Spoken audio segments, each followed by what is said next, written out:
Medyo pareho kami ng thoughts ni ate kasi noon, na-try kong mabigyan ng free samples. Kaya lang yung mga ginawa kong videos, ang bababa ng views, ewan ko ba, mga 100 below. Ilang araw na rin ang nakalipas pero hindi tumataas yung views.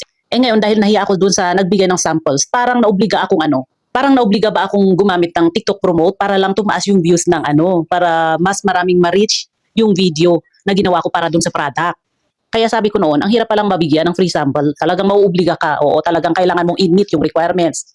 Siyempre may requirements yan. Pag binigyan ka ng free samples, kailangan nakagawa ka ng 3 video ba yon or live. At nandun lagi yung sa loob lang ng 3 araw ba? Tama ba ako? Na mag-i-stay dun sa account mo for how many days. So merong given days na dapat mag-stay yung video doon.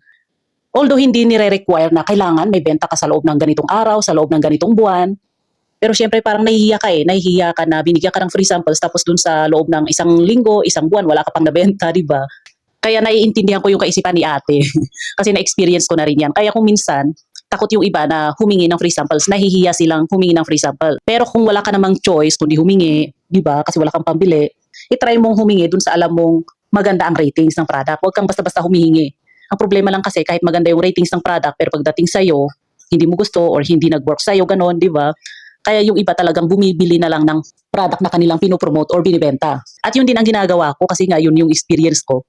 Talagang mahihiya ka kapag binigyan ka ng free samples tapos walang benta or walang bumili dun sa mga products na pinromote mo na binigay sa iyo.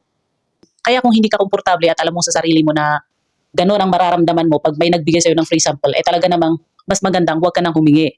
Kaysa yung mapipilitan ka or parang feeling mo mauobliga kang gumawa ng something, mauobliga kang i-promote yung isang product kahit ayaw mo, lalo na kung yung product na binigay sa'yo hindi pala maganda ang quality. Talagang mahirap para sa'yo mag-promote, di ba? Na i-promote yung product. Lalo na kung alam mo hindi maganda ang quality, di ba? Makokonsensya ka na ipopromote mo, ibibenta mo kasi hindi maganda ang quality, di ba?